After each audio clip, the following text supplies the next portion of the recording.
Thanks very much, Ameer, and thank you all for taking the trouble to turn up today. I want to draw your attention to a piece of intermediate technology, a vegetable crate.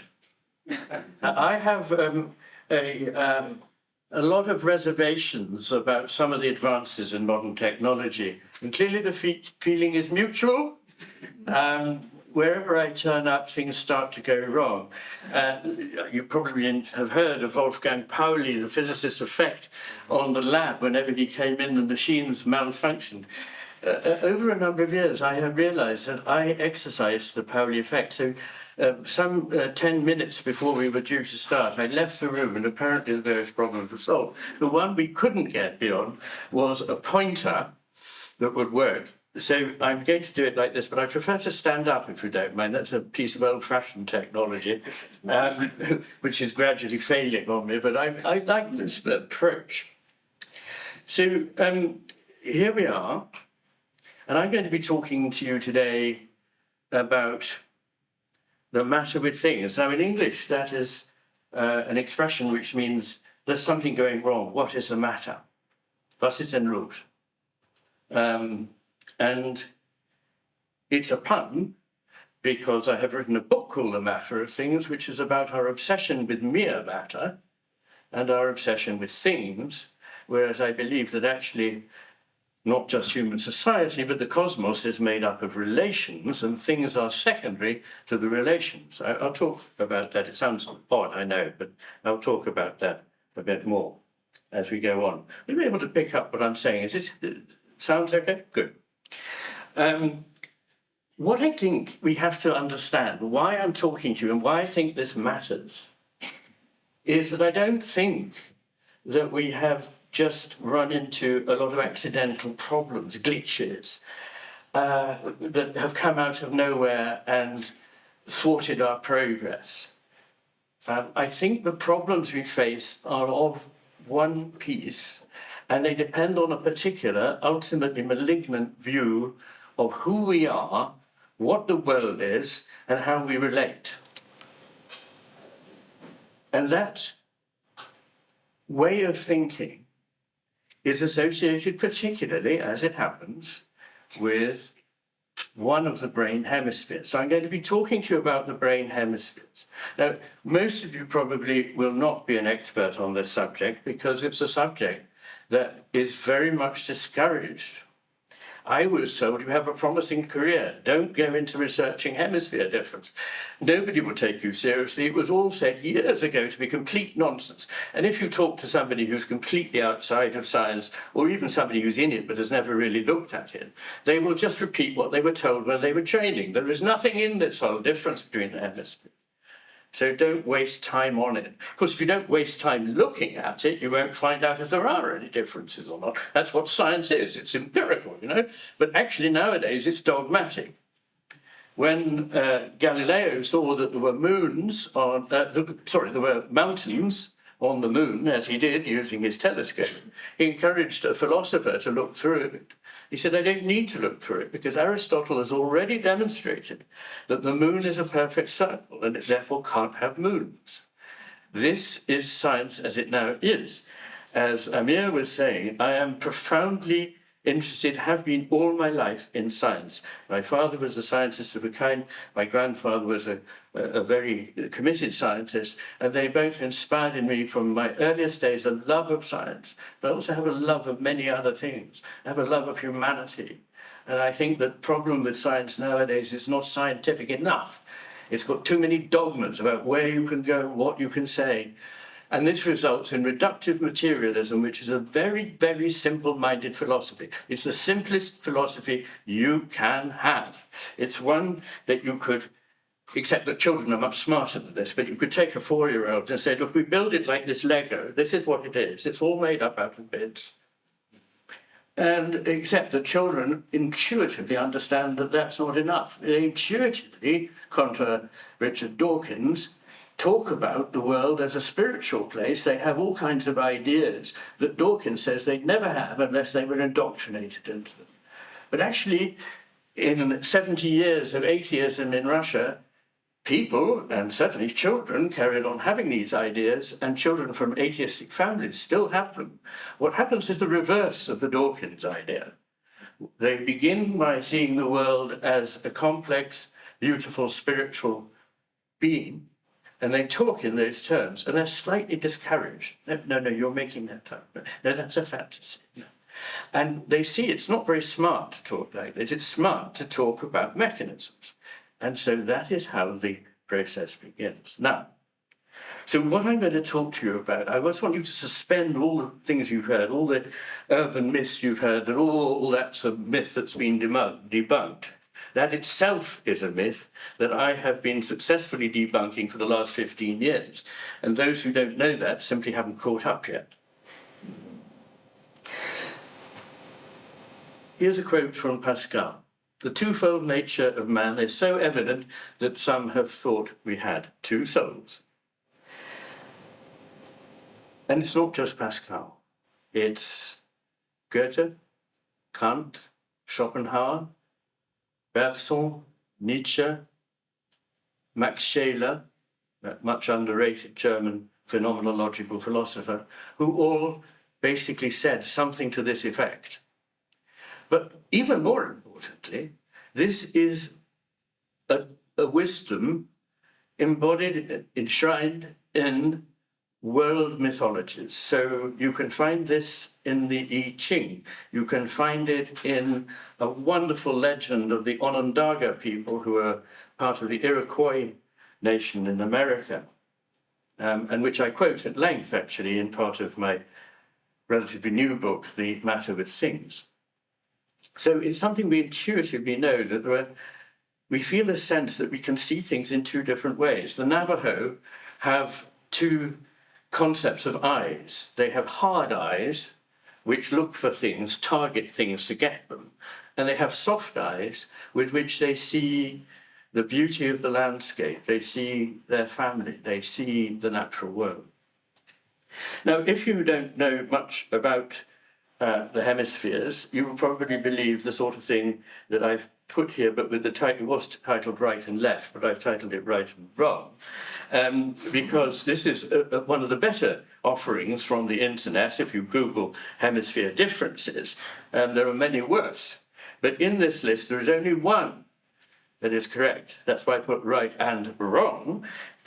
Basically, it's what we call, in English, bollocks. It's a technical term. It means this is complete rubbish. So when people say it's rubbish, what they're referring to is this old rubbish. What they don't know, because they haven't read my work, is 30 years of research on this topic, resulting in a couple of thousand pages, very highly referenced. My latest book has about 5,600 references to the scientific literature. I'm a scientist as much as anyone else. I'm also a rationalist. I believe very much in the power of reason, and I believe nowadays we're in danger of disparaging science and disparaging reason because they lead to conclusions that don't happen to be the dogmas that we happen to hold now. So I would like us to be more reasonable and more scientific. But at the same time, we need to know that these are limited. There is so much in the world that cannot be expressed in scientific terms, which requires that it must be measurable, it must be manipulable in the laboratory, and so on. Anyone in this room never experienced love? Well, love is something rather important. It's something very real. Nobody can tell me it's not real. But can you measure it? Can you manipulate it in the laboratory? Absolutely not. And there's very much else. The power of music is probably greater than the power of words. Words engage our intellect. Music engages another part of us, which is intellect, as well as the emotional and physical and the spiritual. It engages all four levels, if you like. And the music of Bach is probably the supreme monument, at least in Western music, of that idea. So here I'm just going to quote from a couple of rather reputable scientists. The first is Tim Crow, who may not be very well known to you, but he's, I think he's now either very elderly or maybe not even with us anymore, but he was a very distinguished researcher in neuroscience and a psychiatrist. and has contributed enormously to the understanding of schizophrenia. And he writes, except in the light of lateralization, nothing in human psychology or psychiatry makes any sense. And Ono Gunturkun, who is one of the authors of the second quote, won the Gottfried Wilhelm Leibniz Prize, which is Germany's foremost prize for science. And he got it for his work on lateralization, largely in animals. But he says about humans, hemispheric asymmetries pervade practically all major neural systems of the human brain. There is hardly any perceptual, cognitive, or motor system that is not affected by left-right differences of at least some of its components. So if you don't want to look through the telescope, don't care to find out anything about reality. But if you do want to have a look, accompany me. I can only give you a taste in a short lecture, but as I say, I've written about this, and what I need to say is much subtler than I can put across in a lecture. But don't worry, all the nuances, the caveats, the explanations are there in what I've written. The first thing I suppose I would say is, why on earth is the brain divided? When I was in medical school, it was just accepted that it was divided. Nobody discussed why this thing should be divided. It consists of neuronal connections. In a way, its power is through making neuronal connections. So why would you have a whopping great divide in the brain if that was the only thing that mattered? Here you see this rather grumpy-looking man. Not surprising, somebody's lifted the top of his head off and moved his left hemisphere over to show the corpus callosum, this band of fibers, which you can see running up and down here. Only 2% of all fibers in the brain actually cross the corpus callosum, but the corpus callosum does send messages back and forth between the two halves. And I'm going to talk a bit more about the corpus callosum in a moment, but it's not the only connection, but it is by far the biggest connection between the two hemispheres, like 100-fold greater than anything else. But no, that doesn't work, does it? That's it. The second thing I want to ask is, why is the brain asymmetrical? So here you're looking at the brain as if from its base, as if you're looking at your spinal column, the underside of the brain. So the right hemisphere is on the left by a helpful neurological convention, and the left hemisphere is on the right. But never mind, you can see that the frontal lobe on the right is greater and juts forward more than the one on the left. That is the single biggest asymmetry in the brain. It was never mentioned in medical school. What was mentioned in medical school is this, that the left hemisphere posteriorly is enlarged compared with the right hemisphere and juts slightly backwards.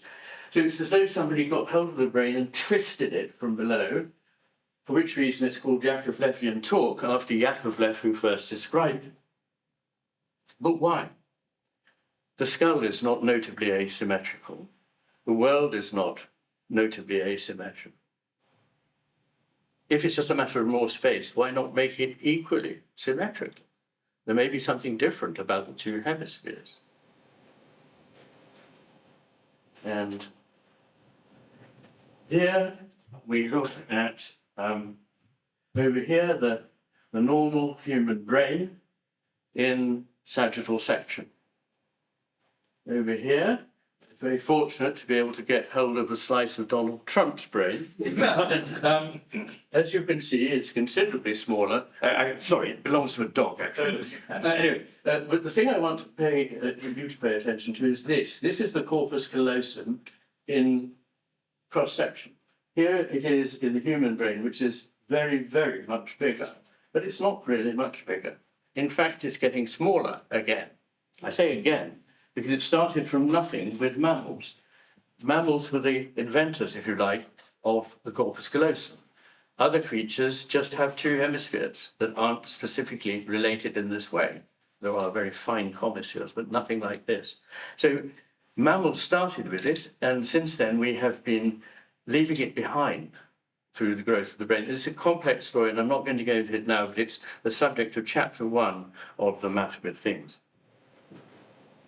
What I want you to take away from this is that there are important differences between the hemispheres. First of all, they need to be divided. Secondly, they need to be asymmetrical. And thirdly, the connection between them is a complicated matter because, get this, what's left of the corpus callosum is very largely, at least 60% of it, is inhibiting. It's saying, you keep out of this, I'm dealing with it. Now, when I heard that in medical school, which I did hear that, my ears pricked up. I thought, this is fascinating. Why would this be happening? And the answer is that the two need to work together, but they need to do completely different jobs. In the operating theatre, there is a surgeon and there is a scrub nurse. For a good, safe operation, you need both a surgeon and a scrub nurse. But it's not better if the scrub nurse starts making the incision. That's the job of the surgeon. And ultimately, you might get by with just a surgeon, but they are not doing the same work. And the two hemispheres are not doing the same work either, and they need to be separate in order to cooperate. Now, all of this was laid out and much more in a 2009 book of mine, The Master and His Hemisphere, published by Yale.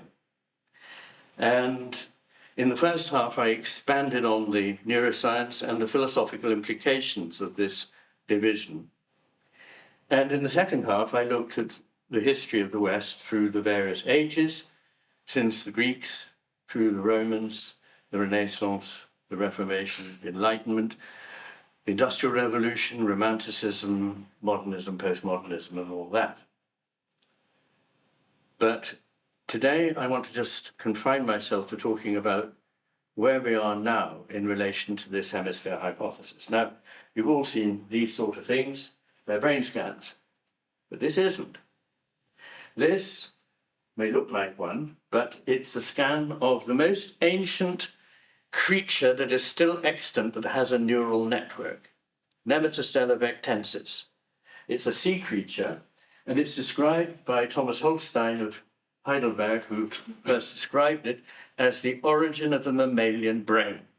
And what I want you to see is that this is the axis running front to back, and you can see that the neuronal types are asymmetrical already. Now, why is this? Why does nature do this?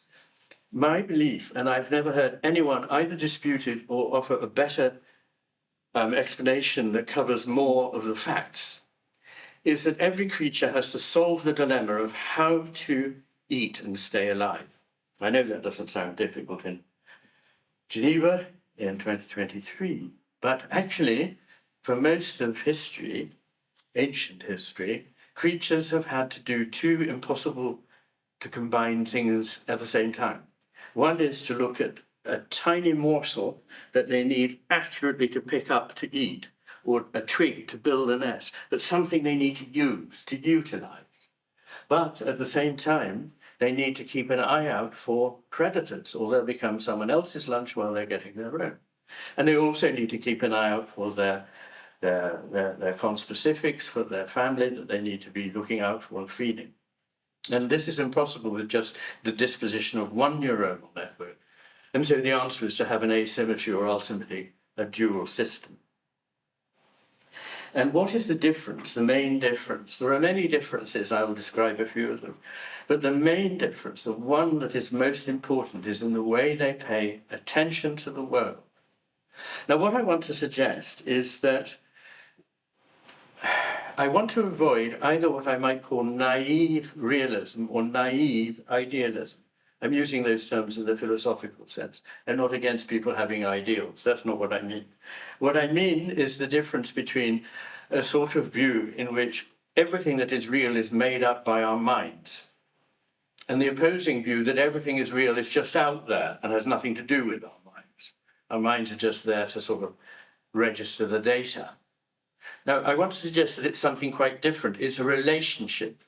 It's not the one or the other. It's the relationship between the observing mind and what is observed that brings whatever it is into being. And what that is depends on the nature of the attention that is paid. So the attention we pay changes what we see and what we find, and it also changes us, because if we get used to paying a kind of exclusively utilizing, predatory, detached attention, we become morally different beings. And so does the world with which we interact become different. Now, this is the mountain behind the house where I live on Skye. And its name in Norse is Talisker, from which some of you who know your whiskey will know there is a whiskey named Talisker, and it's called Talisker, although it's 4 miles away from where I live, because I live in Talisker House. Well, they didn't name it after mine. It was somebody else's at the time. Anyway, the point here is that its name means sloping rock in Norse. So what that tells us is that to the Vikings who came down 1,000 years ago, this was a landmark that meant life or death, because there's a treacherous bay in which they would be shipwrecked, and the important thing was to keep clear of it. The Picts were there, however, 1,000 years before them. We know that because we can see their brochs, their stone dwellings, and to them it was the home of the gods. Then in the 18th century, people came with their sketchbooks and drew this beautiful landscape with its many colours and forms. That was what the mountain was for them. In the 19th century, people became very interested in geology, and it just happens to be an extraordinary example of columnar basalt formation. It's in fact part of the same stretch that reaches to Northern Ireland with the Giant's Causeway, which is also basalt columnar formation, and comes to this mountain. So to them, this was something very different and special. But if you ask a physicist, what is this mountain? They will say, well, 99.99% of it is space, and the other 0.01%, we're really not sure what it is. We're working on that, but we don't really know. Now, which of these is the real mountain? What I would say is they are all the real mountain. They are just the mountain that gives itself to a certain kind of attention. If you look at it one way, you won't see what the others see using a different attention, but it's still the same mountain. And I don't mean that we can just make it up and say it's an empty plain like the savannah, because it just obviously isn't. I'm not saying it's made up. I'm just saying that every time it's encountered, it depends slightly on the attention that is given to it, what comes forth. And if you say, well, no, really, it's just a lump of rock, you simply expose your own kind of prejudices and attention and values that you bring to it, which is dismissive, and you don't see any of the things I've just described. Now, anybody seen Mozart's G minor quintet lying around lately? Where is it? I mean, it could be anything else. I take this as an example because it's a piece of music I'm particularly fond of. But where is it? It's not in the score on my bookshelves, because that's just the potential. It's not in the mind of Mozart either, because he's dead now. What it is whatever happens whenever a group of players, preferably skilled players, come together and perform this music, and it is then received by other ears. This is what it is. And this interaction between the players and the piece, whatever it is not an attempt to approach an ideal. There isn't in heaven an ideal performance of Mozart's G minor quintet. It can be played differently on different occasions, but that doesn't mean that anything goes. Anyone who knows anything about music can distinguish a very good performance from a really poor performance. I'm not saying anything goes. I'm saying we need discretion, judgment, and faithfulness. Truth. Truth doesn't just mean some abstract thing. It is a process. It is a relationship. I am true to what I believe in. I am true to my friends, or whatever it is. In fact, in English, there is an old word, troth, which is the same as truth. And it only exists now in a rather antiquated form, that when two people pledge allegiance to marry, they plight their troth. That is the old expression. But this is, carpenters still say about two pieces of wood that join, that they are true, meaning they fit together. When somebody paints a portrait, you can ask, is it a true likeness? This doesn't mean does it accord with some likeness that's in heaven where the truth is. It means, is it a faithful vision of what is there? And that vision can vary, but only within certain quite clear bounds to anyone who has any common sense. Now, the problem with paying attention is if you get very used to paying a certain kind of attention, only things that respond to that kind of attention come forward to meet it from the world. So if you decide that something's a machine, when you look at it, all you see is the mechanical aspects. Everything else recedes. So you think, well, that worked very well. I'll use that again in the future. And so more and more and more, you become that person who can't break out of the idea that everything is just a machine. Now, I'm not saying there is no value in comparing things with machines. You can get some truth out of it, but it's not the only truth by a million miles. And it's completely wrong when it comes to organisms, but that's a whole other story. So what kind of attention does the left hemisphere pay? It's out, remember, to catch that sign. Your arm is on the microphone. Oh, I see. Not the Pauli effect after all.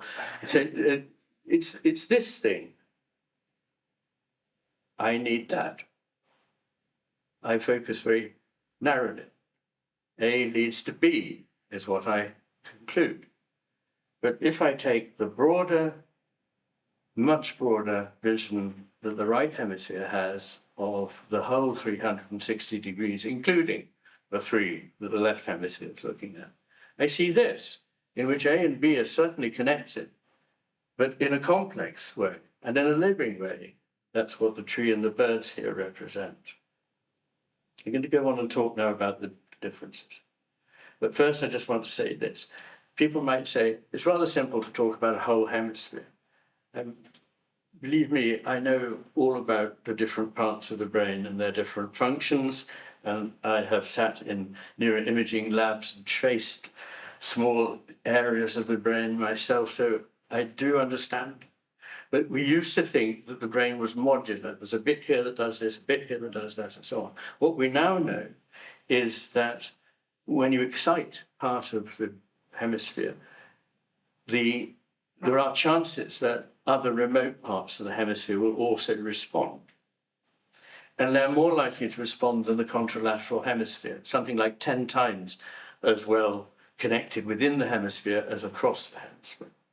And this just shows you there are two main superhighways, but there are many others, the superior longitudinal fasciculus and the uncinate fasciculus that connect respectively the occipital lobe with the frontal lobe and the temporal lobe with the frontal lobe. And I could say a lot more, but I'm just going to pass on now. So what are these differences? Well, the first is that very obviously the left hemisphere knows what it wants. It wants that worm, it wants that twig, it wants that rabbit, whatever it is. And it knows what it is and it goes for it. That doesn't leave much room for anything unexpected. And the right hemisphere takes in the unexpected. It is, according to V.S. Ramachandran, the devil's advocate, the one that says, well, yes, it might not be. But that's not much good for the left hemisphere because it needs to be quick and dirty. It is the one that jumps to conclusions. It is the one that makes black and white judgments. Whereas the right hemisphere says, yes, but it might be different. Something that seems to be disappearing from public converse these days.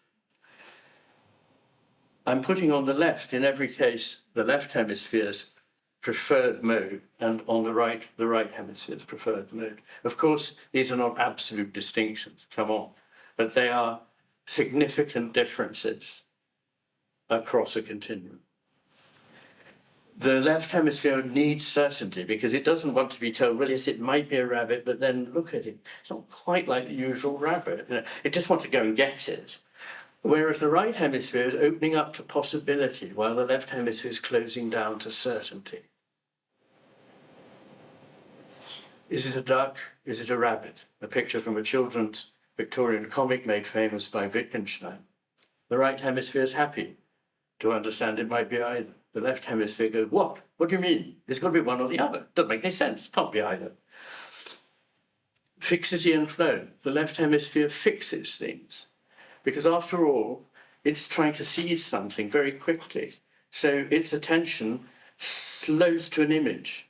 So it has like a succession of still shots. It freezes the motion. Whereas the right hemisphere sees an unendingly continuous flow. So one has a discontinuum and the other has a continuum. And when you have damage to certain parts of the posterior right hemisphere, you develop a condition called palinopsia or akinetopsia. They're not entirely the same, but for most purposes they are. And effectively what you see is this, like a juddering cinefilm, the hand doesn't any longer move smoothly, but moves in jerks. Then there is the distinction between parts and the whole. The right hemisphere, obviously taking a broader view, can see the gestalt. It can see the whole new form. Whereas the left hemisphere sees the bits, because it's going, here's a bit, there's another bit. Its attention is piecemeal, whereas the right hemisphere's attention is more global. Now, when you look at this picture, you cannot build it up from the parts. And in case anyone can't see what there is here the mouth, the snout of a dog. Here's its ear and its head. Here's its back and its tail. Here are the hind legs, here are the forelegs. And it's sniffing the ground in the shade of a tree where two paths cross. It's completely obvious when you look at it like that. But you can't build this up from going, well, that spot looks like a bit of a dog, but that spot looks like a bit of shade. It's impossible. And in fact, this is just an extreme example that is illuminating of how we see the world. We do not go into a room and see, a chair leg. We go, oh, this is a seminar room, okay. So we take in the whole picture, and only later do we see the bits that attract our attention as of interest. This is just to demonstrate that most people here see the H and the 4 before they see the E's and the 8s. And that's because of something called the hierarchy of attention, which is we see the whole first and then direct our attention to a detail with the left hemisphere. And there's an enormous literature on attention. You know that one of the things that changes with handedness may be the location of language. But the thing that is most robust in terms of difference of handedness is attention.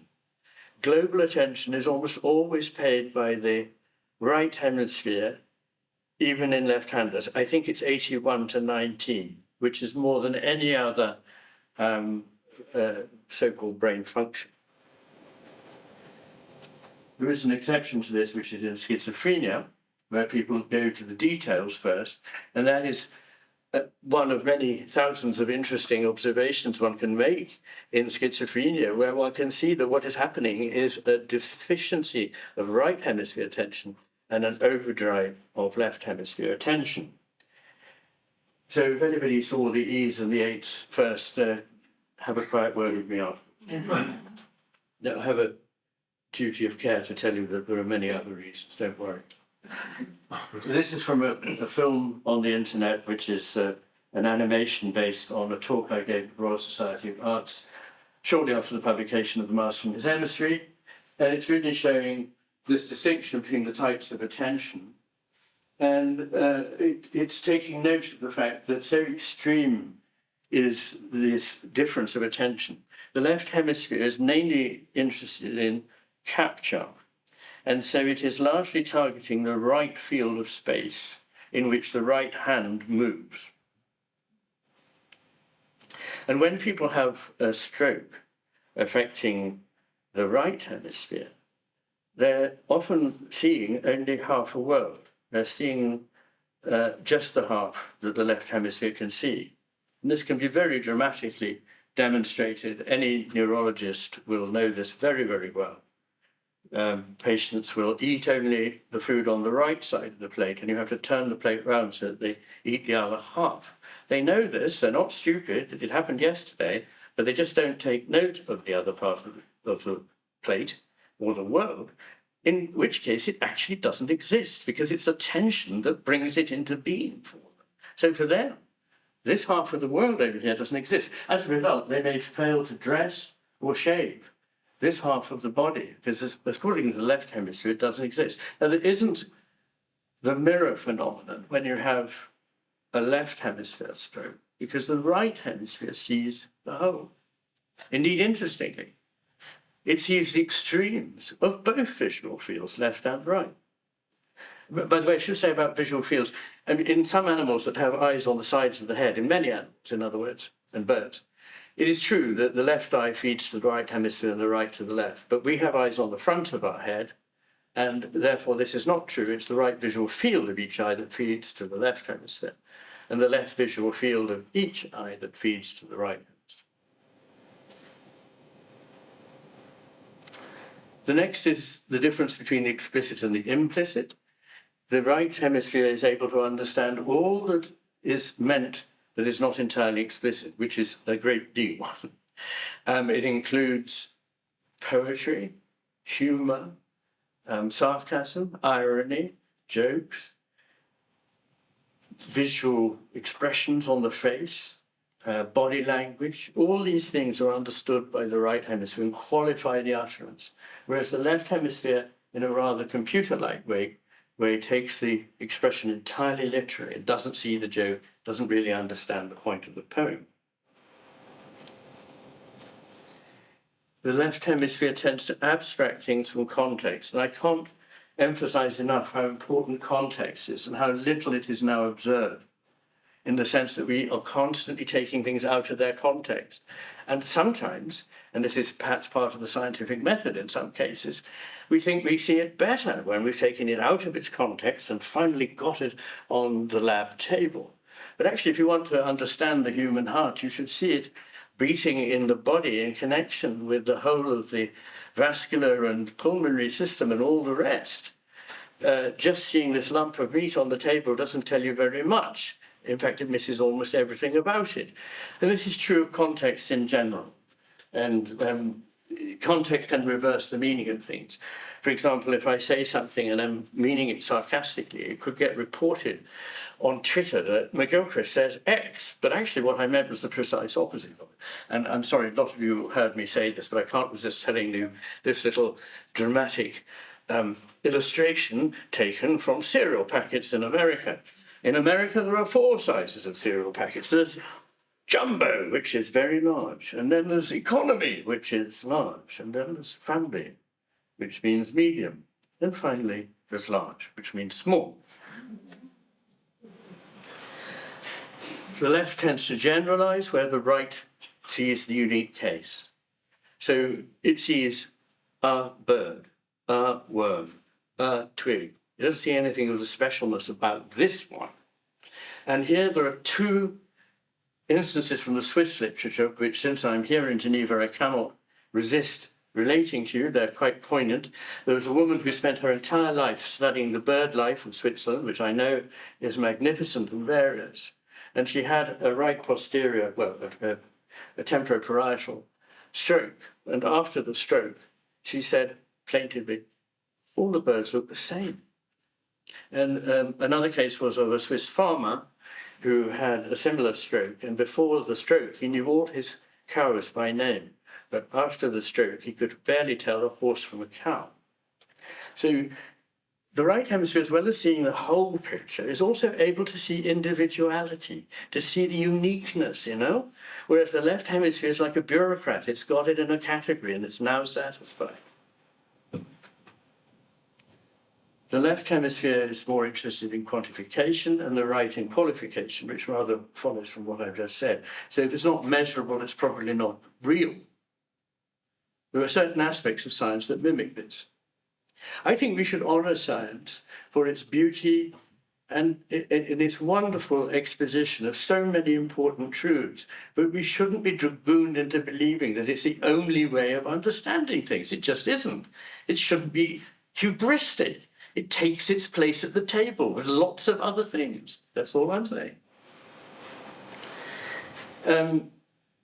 Quite expectedly, the left hemisphere sees the world as inanimate, but the right hemisphere is animate. And this happens sometimes after strokes, but you can actually experimentally isolate one hemisphere at a time with an entirely painless and reversible procedure called transcranial magnetic stimulation. And with that, you can either stimulate or suppress the activity of the area under the magnet. And if you do this and suppress the left hemisphere, people see the world as more animate than before, so they may describe the sun as a living being that moves across the cosmos. Whereas with the left hemisphere alone working and the right hemisphere suppressed, they see even people and animals as somehow like zombies or machines. And all of this is accompanied by a great deal of optimism on behalf of the left hemisphere and a much greater degree of realism on behalf of the right hemisphere. There's a procedure called the WADA test, which is sometimes carried out before surgical operations on the brain, particularly involving the speech area, which is Broca's area, the posterior part of the frontal lobe on the left in most people, but it can sometimes be on the right. And so the two hemispheres are isolated one at a time. And some psychologists had the brainy idea of interviewing people with just one hemisphere and asking them to fill in a personality questionnaire. And they gave the same questionnaire to the person's relatives and friends. And it turned out that the left hemisphere had a very high opinion of its own qualities, whereas the right hemisphere was a little bit too negative about itself, but much closer to the truth. So it may sound like an amusing detail, but it's actually terribly important, because the ultimate in optimism is denial. You deny that there is a catastrophe right here, now. And you see this after a stroke. So after a left hemisphere stroke, you may have a paralyzed right arm or leg. The person is concerned, worried, plaintive. The other way around, you have a right hemisphere stroke and the left side of the body may be paralyzed. They will deny there's anything wrong. So you visit this patient, may have come in the night with a stroke. You say, how are you? They say, I'm fine. You say, that's very good. No trouble moving anything then, I suppose. No. Can you wait? Yes. And you say, can you move your left arm? And they go, yeah. And I say, move it then. And they go, yeah. But nothing actually did move. If you bring it round in front of them, say, move that, they say, oh, that's not my arm, that's his arm, or your arm, doctor. So there's a complete denial that there can be anything wrong with the left hemisphere. The left hemisphere is always Mr. Right. And then finally, there is this, which sounds perhaps not very interesting, but is actually the most important of all the distinctions. The right hemisphere sees the world as it is present to us, but not only that, as it presences to us. That is not a normal verb in English. It's been introduced into philosophy since Heidegger as a translation of Anwesen, and which was in itself a neologism formed from the noun Anwesen to presence. And what this means is not passively just being present, like there it is, no connection. It implies a process in which this thing comes into being for us. That is how the right hemisphere sees the world, as this world that it is indeed bringing into being. And the left hemisphere sees only a representation of this after it has been somehow denatured. It's been categorized, abstracted, decontextualized, fragmented, analyzed, and so on. And now it has something which is very useful, which is a map. Now, a map doesn't contain anything really of the world except the merest skeleton. If it had more information, it would be less useful. So it's not a criticism. But a map is a mistake if you want to live in it. A map is great for guidance while you're living in the real world, but you need to know which is the real world. And I believe that when the left hemisphere takes over, its theory, its map, its diagram, its version of the world, very simple-minded one that it has constructed, is suppressing the living reality of the complex, interconnected, vibrant world. that we experience. Now, that's all been rather abstract. So here are just a few examples which are taken from Nikolai Nikolaenko's research, in which one hemisphere was suppressed at a time. And this is the same patient drawing a tree. On the left, in the normal situation, in the middle, after the right hemisphere was suppressed, you see the left hemisphere only draws the right side of the tree on this occasion, because that's the bit it is concerned about. But you can see it's become stylized. It's become like a map or a diagram or a symbol. It isn't actually what a tree looks like. But on the right, you see the right hemisphere's tree, which is, if anything, more vibrant and live than the original. And indeed, that is what happens if you suppress the left hemisphere. You can have an increase in the sense of apprehension or comprehension, I should say, of the living. Here you see the same thing with flowers, where the left hemisphere's flowers are basically symmetrical symbols, and the right hemispheres have the living flow of a plant. And here I just want you to look at the fourth column. These are all by patients with right hemisphere damage trying to draw something in real life. Look at the fourth column and see what a human being has become. In the top case, a pair of rhomboids. Now, this is significant, I believe, because of the way it relates to the modern world. Maybe some of the things about the left hemisphere have rung bells with you. That there is a vision, that of the left hemisphere, of a world which is known and in principle knowable completely, as much as possible certain and fixed, dependent on isolated fragments that have no meaning or place until we give it to them, that are decontextualized, abstracted, disembodied, and deanimated, and are like some kind of representation of the world. And on the other hand, you have the right hemisphere's world, in which nothing is ever certain or fixed. It is knowable, but only within bounds, and those bounds can increase. But this is an unending process. And ultimately, there is no such thing as a total detachment, because everything, as the right hemisphere perceives, is ultimately connected to everything else. It is part of a whole. And that whole means the context, and everything changes when the context changes, as I pointed out. One of those contexts important is the body. And it is the anima, the soul, the animus. And this world is one which is complex and difficult to pin down, but extremely important. So you have these two visions of the world. Going back to Pascal, it's as though we have two souls. All these traditions around the world have these two eyes, these two figures, sometimes an emperor and a general or his emissary, which is why I took the title The Master and His Emissary for my earlier book, because I wanted to say the master understands the need for the emissary. The emissary does not understand the need for the master. The master appoints the emissary because he knows it mustn't get involved in certain things in order to keep the overall picture. So he has a high-functioning bureaucrat basically do all that grind so that he can see the whole picture and look after the community.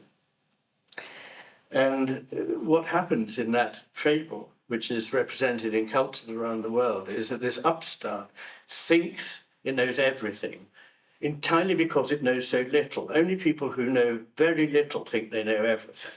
And the more you know, the less you think you know. This is called the Dunning-Kruger effect, and it's well established.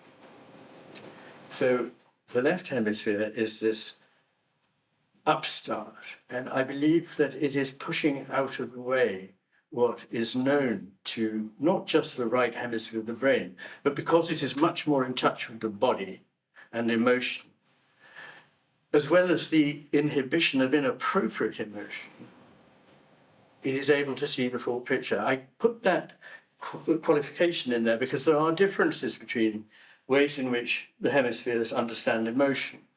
It's not true that the left hemisphere, as it was often presented, was this at least dependable, logical, realistic, but perhaps a little bit boring accountant. But that is not actually the case. The left hemisphere is peremptory. It jumps to conclusions. It gets very angry if challenged. It is self-righteous. And self-righteousness, anger, scorn, distaste. These are all the sort of expressions of a mind that is filled with a certainty that it knows it is right. There's an awful lot of people like this on the internet. And I think it's taking over our world. I meant to mention that the right hemisphere is the inhibitor of inappropriate expression of emotion, as well as the foundation of true expression of emotion. Now, in the world, I believe we now live in what I call the Hall of Mirrors. Why? Because we no longer have the outlets, the windows onto the world, which would have told us that there's something going wrong. What were they? I think they were, roughly speaking, fine. They were being close to the natural world, which to anyone who's lived there and observed it is nothing like a machine at all. It's like an extraordinary spiritual, living, unified being. And until quite recently, most people would have had ready access to the natural world or lived deep in it. But by now, probably less than half, or maybe a half of the world, lives in close proximity to nature. Then there is culture. We have trashed culture because we want everything to be made new, which is an admirable aspiration up to a point. Traditions always change. The tradition is never fossilized. Look at the last 300 or 400 years, how every century, every 50 years has been different. But there has been a thread, a common culture, which has held society together. We have now decided we know better, and that cultures are to be hacked down and destroyed as some kind of malign influence. But I think they are what tell us many wise truths that our ancestors got to learn at the cost of life and limb and hard work, and we would be stupid to neglect them. The third is the body, which has become like an accoutrement, some rather snazzy sports car that we ride in, and we can polish it and hone it and tune it up and so on. But effectively, we are somehow distanced from the body, whereas we are, in fact, inextricably interpenetrated with our bodies. Our bodies are us, they're not the whole of us. It depends where you draw the line, because the body is also intermingled with the soul, in my view, which doesn't necessarily mean the soul can be reduced to the body either. But this idea of a continuum of being has been replaced by a cognitive machine. Art in my lifetime has been reduced from something that required subtle insight, enormous skill, and produced visceral works that when you stand in front of them, you're just completely awestruck. Pieces of music that move you so deeply they can change your life. But there's been a kind of vendetta against this. It's beginning to be reversed, I'm glad to say, but during the second half of, started in the first half of the 20th century, there was a kind of war on this, that art should be superficial, in fact. Literally, this has been a goal for art, that it should be anything to do with the body or with meaning or anything should be discarded. And you have a text on the wall which tells you what the painter was doing, what they wanted you to understand. Leonardo didn't have to put a text tell you what he was painting. After a piece of music now on Radio 3, if ever they have in Britain any pieces of modern commissioned music, there's a piece by the composer telling you what he was doing. Bach never needed to do that for me. And then there is religion, which has been reduced in my lifetime to two things. It's been rubbished by many people as though only an insophisticated country bumpkin, a child, could believe in it, or it's been turned into something fundamentalist. Fundamentalist Christians, fundamentalist Islam, fundamentalists of various kinds. And as far as I'm concerned, the difference is not between those who believe and those who don't, but between those who are fundamentalist about their theism or their atheism and the rest who understand the provisional nature of all understanding and the journey, the process that is faith, not a single thing that you read in a book. So we come to a world where we are told there is no reality. There's just black beyond the windows on which the sky is painted. And so it has been said in many of the great universities, in the arts mainly, they are the culprit here, that in fact there is no reality. It's all language. And where would that come from? The left hemisphere? Possibly. And that only there are symbols, not any reality. Where would that come from? Possibly the left hemisphere. And there you come into a world where signs simply refer pointlessly to themselves. And I would also like to mention to you this man, Yuri Tignano, who in 1927 published a book called Lieutenant Kije, which was blatantly a satire on the Soviet state, though it was cast for political reasons in terms of the previous Tsarist state. And in this story, in the soldiers, in a certain regiment, the soldiers' names were transcribed. It was a mistake made in which, by the way the lines went, a new lieutenant called Kije was invented. He didn't really exist. But that didn't stop him from having a very successful career in the army. He was well known as a dependable comrade. He was decorated for bravery in battle. He married and had children. And when the Tsar heard about this person, he wanted to see him personally and congratulate him. But nobody could find him. So they said he's died. And the Tsar was so overcome with emotion that he commissioned a state funeral for him. Meanwhile, there was a lieutenant in Yukhaev who'd been left off the register, who was wandering around the roads of Russia with a begging bowl, trying to persuade people that he still really did exist. In fact, I have a newspaper cutting from Turkey in which a man appeared before a court to plead that he actually existed. And unbelievably, the court denied his request. Anyway, let's have some more fun. Let's think about what the world is like. Let's do a thought experiment. What would the world look like if I am right that the world is now somehow dominated by this left hemisphere? I should here just mention that in my review, a 300-page review, so very brief, of Western history in the second part of The Master and His Emissary, I indicate 3 times in Western history where there has been a wonderful working together of the right and left hemispheres. In, roughly speaking, the 6th century BC, around the year dot, and again in our Renaissance. The Greek Empire waxed and then waned, and as it did so, became more left hemispheric. The Roman Empire waxed and then waned and finally collapsed in 410 AD, after becoming fossilized with bureaucracy and left hemisphere ways of thinking. You can see it in the sculpture, you can see it in their thinking. And I believe the same thing is happening to ourselves in recent history, certainly since the Enlightenment, that there has been a hardening up of the left hemisphere view, which has excluded all the richness the right hemisphere might have been able to tell us. So what would the world look like if I'm right? Well, first of all, there'd be a loss of the broader picture. Knowledge would be replaced by information, tokens, or representations. Certainly nothing to do with understanding, or let alone wisdom, which is a personal thing that comes from experience, can't be measured, quantified, ticked as part of a form in a bureaucratic file, and therefore is simply discarded. We've become the least wise people since the beginning of time, in my view. There will be loss of the concepts of skill and judgment, which are again personal and acquired in a way that can't be regulated. There would be simultaneous abstraction and reification, a split between matter and the sort of the conceptual world, in which abstraction became vicious and reification became vicious. So there was just mere lumpen matter, rather than, as I believe, matter is something very remarkable. If you're a total materialist and you think there is only matter, then I say this to you: matter is a very remarkable thing, because it gave rise to Bach's St. John's Passion.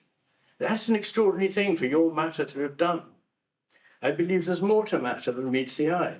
In fact, when you ask physicists whether consciousness can be reduced to matter, they say, well, you're just replacing one mystery with another. We don't understand consciousness, but we don't understand matter either.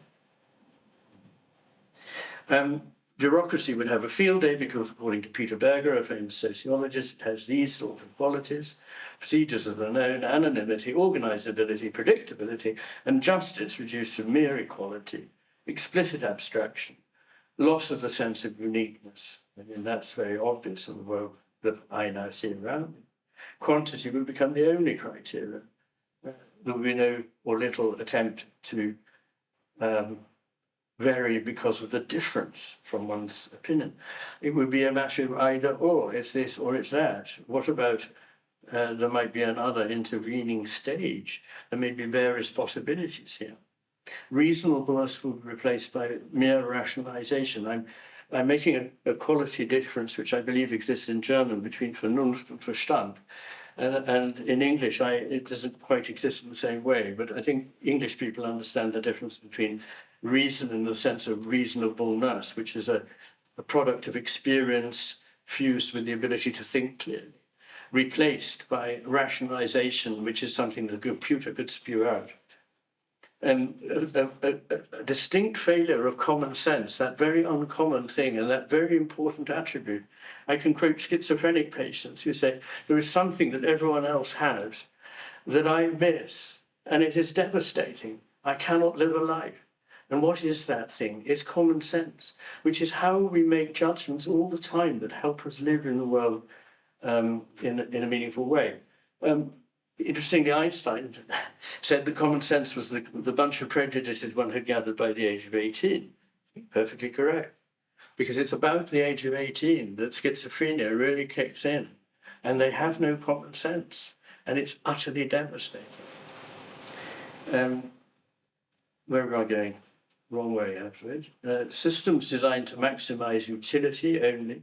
There'll be a loss of social cohesion, depersonalization, paranoia and lack of trust, because the left hemisphere's raison d'etre is to control. If there are things that are out of its control, it becomes anxious, and one needs to impose restrictions and find ways of controlling things. So using, perhaps CCTV cameras everywhere, or having a database of DNA, that sort of thing. There'll be a need, in fact, for total control. And of course, in schizophrenia, the thing is that the left hemisphere is exaggerated, and it senses that there are things that are out of its control that are happening. In other words, its thoughts. And it says, it must be because the police are in the next room and they're broadcasting through the wall, or it's coming from that air vent up there. So they use reason perfectly well. These are rational possibilities. They have no common sense in them at all. Anger and aggression will become the main term of social intercourse, because these are the specialities of the left hemisphere. The emotion that most strongly lateralizes is in fact anger, and it lateralizes to the left hemisphere, not to the right. We would also see ourselves all the time as the passive victims of things other people have done to us. The complete inability to accept responsibility for yourself and your own life and grow up. Because it's just like the left hemisphere. This arm doesn't work. Nothing to do with me, Gov. It's something to do with him over there, you, doctor. There would be a conceptualization of art in which there'd be a lack of the sense of depth and distorted perspectives, because these are highly dependent on the right hemisphere.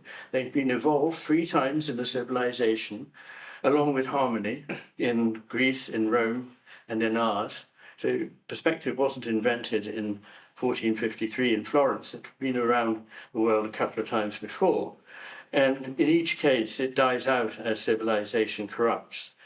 And the same thing happens to harmony in music, because music is basically best appreciated by the right hemisphere. For most people, melody and harmony are only appreciable by the right hemisphere. The one bit that the left hemisphere gets is boom, boom, boom, boom.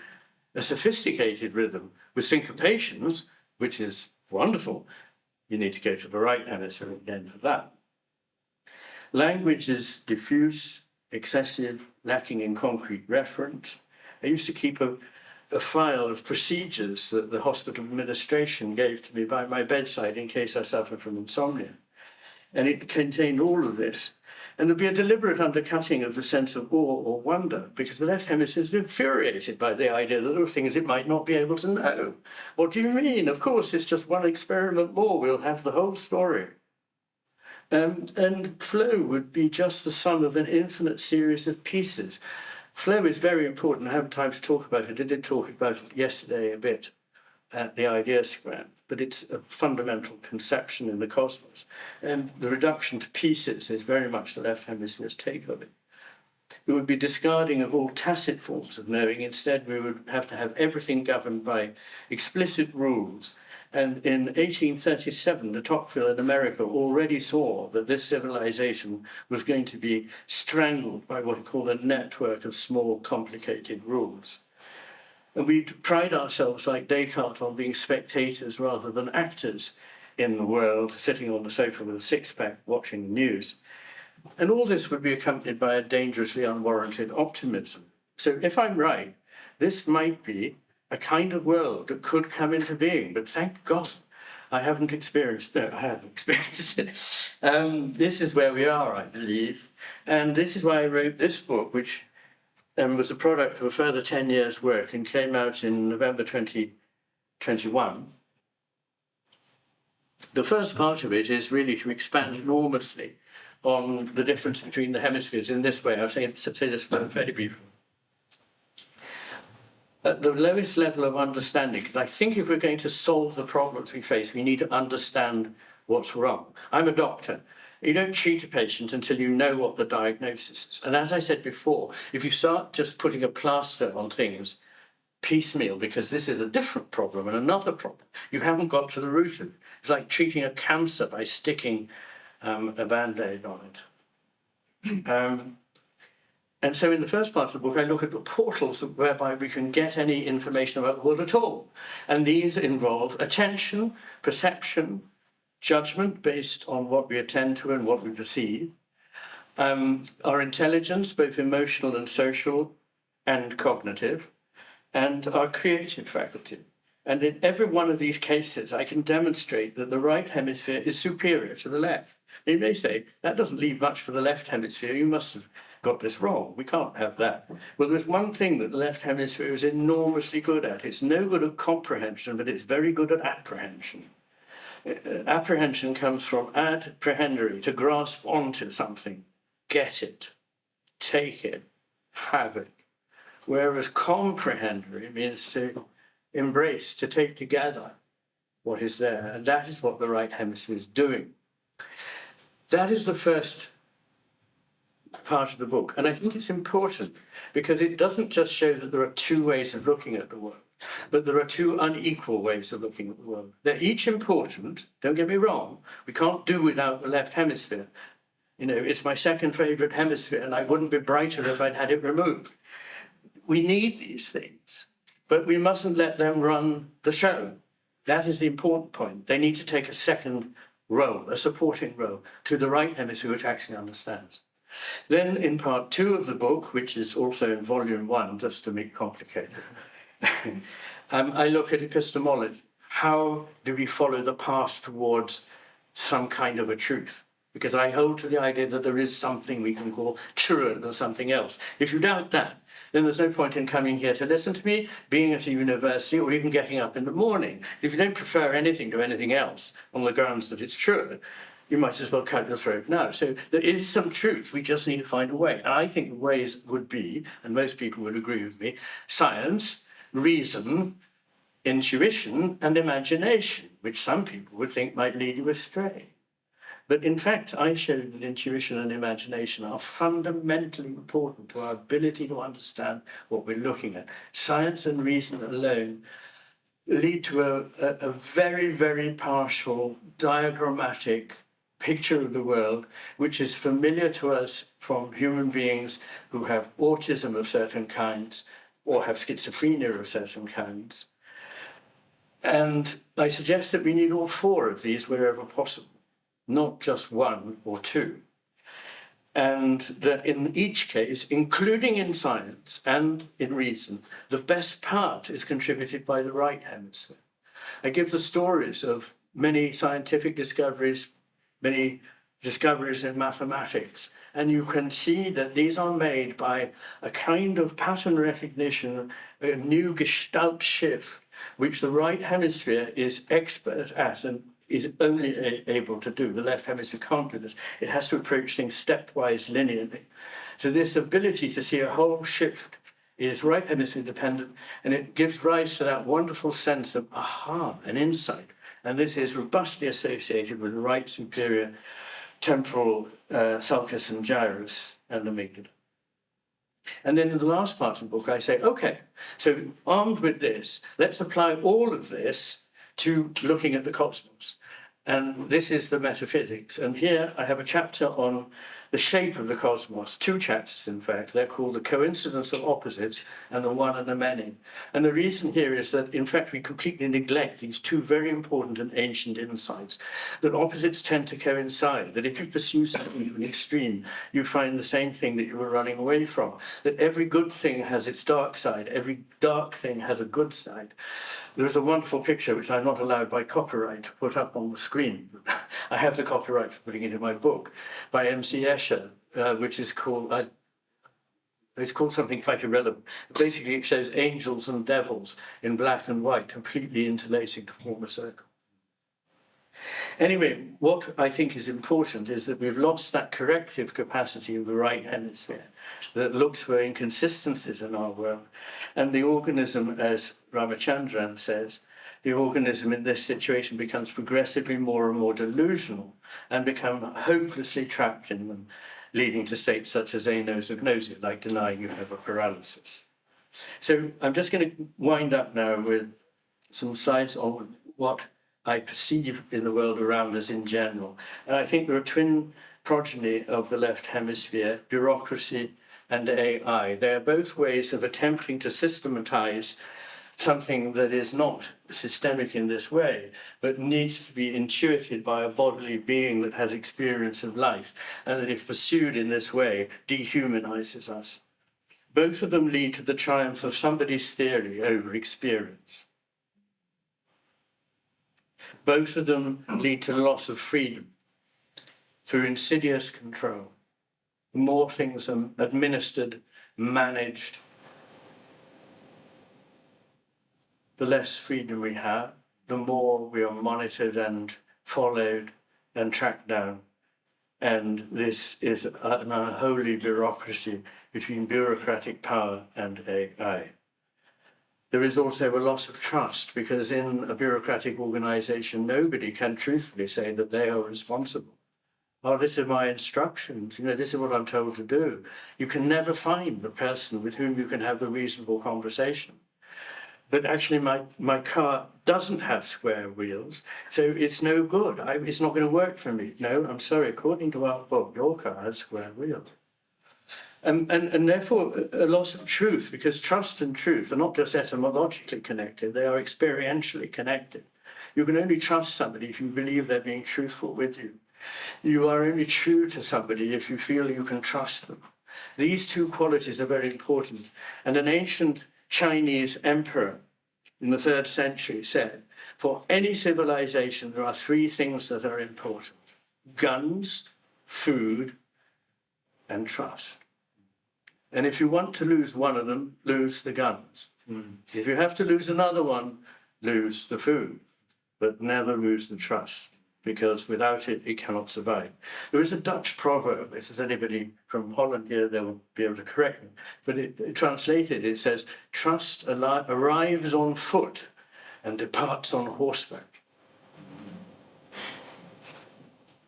There's a sort of loss of shared humanity involved in both bureaucracy and in AI, and a complete loss of common sense. More and more of one's life is spent facing a faceless machine of people or a machine of mechanisms. And as a result, one's life is less and less to do with interacting with other human beings and more to so-called interfacing with some blasted piece of equipment. This is no substitute for having a life. And in the past, it was easy to be able to correct a mistake by going on the telephone, that modern invention, and speaking to somebody for 5 minutes. But now you can easily spend a whole morning happily going around MCS-like loops on the internet, which don't understand what you're asking about. And eventually, in frustration, you give up. You Google, is there a telephone number for this? You find that there is one. You're on hold for about an hour. Then you speak to somebody who is usually in the subcontinent, doesn't know the place where you live, and is working from an algorithm. So they're not allowed to depart from the algorithm. In other words, you're completely trapped in a mechanical world, and there's no room anymore for common sense. There is a confusion between organisms and mechanisms, and this is pervasive and extremely damaging. We are not our brains alone, and our brains are not cognitive machines alone. They're not even machines, and they're not only cognitive. There are about 8 reasons why organisms are different from mechanisms, and I deal with them in chapter 12 of The Matter of Things, in which I look at the way in which biology has not kept pace with physics. Physics, a very long time ago, discovered that the world was not a mechanism. At least about 110 years ago, people gave up on the Newtonian idea that it was a static machine that was set in motion and blah, blah, blah, and entirely predictable. It is not. It is not entirely predictable. It is not mechanical.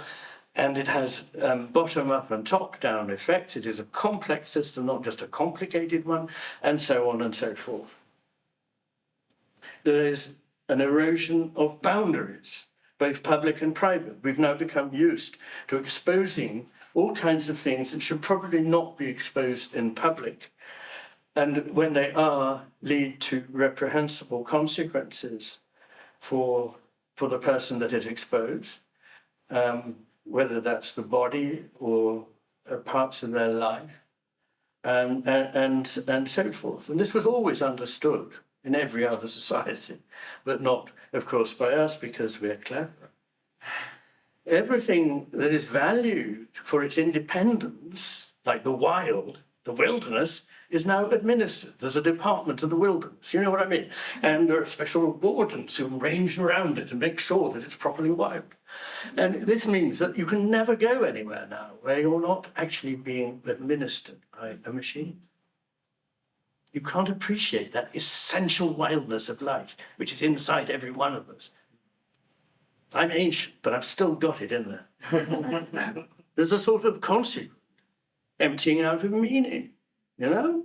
Because meaning comes from the sense that things have a kind of connection with you and a purpose, which is not the function of some functionary who drew up a chart of how it works. It's something that comes out of you, out of your embodied being. There is a colossal expense of time and resource. If all bureaucracies were cut down by about 80%, think of all the money we would have to spend on other things that might be very important, because they're not only expensive, they're an impediment. What very wealthy people want to do, the extremely rich, and in my lifetime, the gap which we thought was getting narrower between rich and poor has got greater, not less. And this is because of a handful of extremely rich people who send messages down that we must cut costs. How do you cut costs? You replace people with a machine. That's the whole point. And what they're doing is outsourcing. They are taking from us not just our money, that's trivial. They've taken from us our life and time, because we now have to spend all day filling out forms. In the last 5 years, it's got double as bad as it was before that. And it was already growing at an incredible rate. Where is this heading? We'll all spend up sitting at a desk all day trying to fill out forms that don't cater to our needs at all, or even describe the kind of life we lead. And it leads, therefore, to a feeling of frustration and powerless, which in turn is, as Hannah Arendt pointed out, an invitation to violence, because violence is different from power. Power can be very necessary. Power can be very important, can be very beneficent. But violence is another matter. And when people feel completely dispossessed and completely sidelined, they tend to become violent. I think we will see this. I think we're already seeing. You'll be glad to know this is my last but one slide. I'm sorry I've been rather long, but I wanted to give you full value. You've turned up. This is the pyramid of values schematized from Max Shaler. whom Heidegger called the most promising and insightful philosopher of his generation when he spoke at Scheler's funeral. And Scheler, unlike Heidegger, talked much more, he did talk about the sort of more cognitive things, but he talked also about values, which I don't find Heidegger is so good on. And he thought that there was this hierarchy of values in which at the bottom there were ones that, day-to-day things like use and pleasure. And then there were Lebenswerte, which are things that are now out of fashion, like bravery and magnanimity and generosity and fidelity. And obviously they're opposites. And above that came the geistige Werte, and of course in German Geist means both spirit and intellect. And these are probably best represented by Plato's triad of values: beauty, goodness, and truth. I think they're all in peril these days. And these were there to support Das Heilige, which was the highest value. And at the end of my book, I have a chapter on the sacred, which cost me more than anything I've ever written, and took me longer than anything I've ever written per word, in which I tried to be true to this idea, which I believe to be entirely real, but is very difficult to express without travestying it or saying something that is false, and I didn't want to do that. But the right hemisphere sees this kind of range of values. But remember, the left hemisphere is about control. It exists to grab. It exists to get power. And so the story that's now constructed is the holy was invented by priests in order to exert a hierarchy of power. The beauty, goodness, and truth are sort of superficially kind of luxurious things that we might come across, and really they're of no value except in procuring the furtherance of the species. There's so much that can be said against that, that if somebody wants me to go into it, I will do. Just believe me. And then come the values of vitality, which are those things that suckers do. They're true to their word. They're generous. They're faithful. And thank God, we dogs can eat those dogs. And that's all in the service of power, use, and pleasure. So, who controls whom? There is here a triumph of power alone. I'm not sure that anyone actually is benefiting from this. But I've come to believe, as Jung believed that there were drives, as Freud believed there were drives, as most religions believe there are drives, I believe there is a drive that is embodied in the left hemisphere, which has a motivation of its own, has a life of its own, is prepared to simply replicate. And it's the triumph of pure power, and therefore the undermining of all the other values that would get in its way in the execution of power. But there is a futility of utility, because if there is only power, what is the use of use? Just more power? But that's circular. Is there nothing outside that there can be use for? This is a point that's been made by many philosophers. Whose purpose then?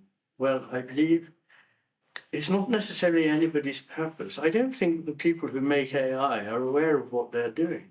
They're excited by the feeling that they're making progress in a technique, which is obviously rather exciting. I can understand that. But they don't really realize what the purpose of this is going to be. And I don't think its purpose is going to be necessarily benign. I had an interesting, let me lighten the tone slightly. I gave a talk to Oxford University, and I thought, that's good. And then somebody wrote to me afterwards and offered me a rather handsome honorarium. I thought, whoa, that's nice. I didn't expect that.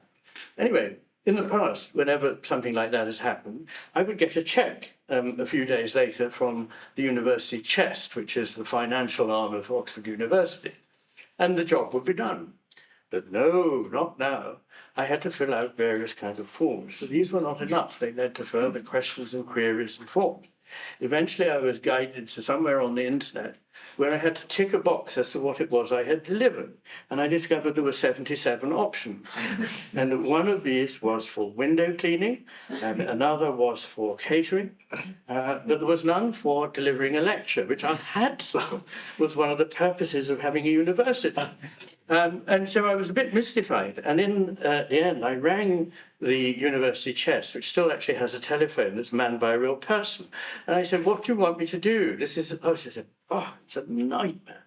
I mean, this thing is just hopeless. It takes up so much of our time. And I said, well, of course, of our time too. And what do you want me to do? She said, just tick any box, make it up. So that is actually how I managed to get paid in the end. 6 months later, and many hours of fiddling around on the internet. To who is this beneficial? It's certainly not beneficial to the administrators. It's not beneficial to anyone. But a kind of mindset has got in there that we must have more schemes, more systems, more pieces of paperwork. I would say for everything that is introduced, axe 10 others. So you have to think before you're going to introduce it. 10 of your other regulations have got to go. Because otherwise this world is going to drown in paper. And the left hemisphere knows only what it has made its own representation.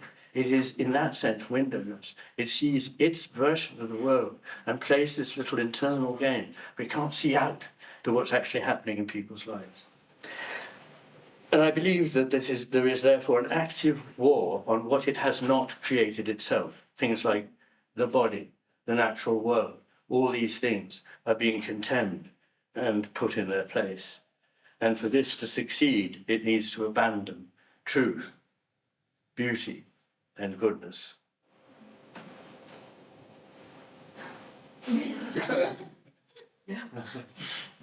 Hannah Arendt, one of the greatest philosophers of the last 100 years, who of course was herself the victim of Nazi tyranny. The ideal subject of totalitarian rule is not the convinced Nazi or the convinced communist, but people for whom the distinction between the fact and fiction, i.e. the reality of experience, and the distinction between true and false, i.e. the standards of thought, no longer exist. That is where we are now, my friends. What do we do about it? I have things to say about that, but not now. You can ask. Thank you.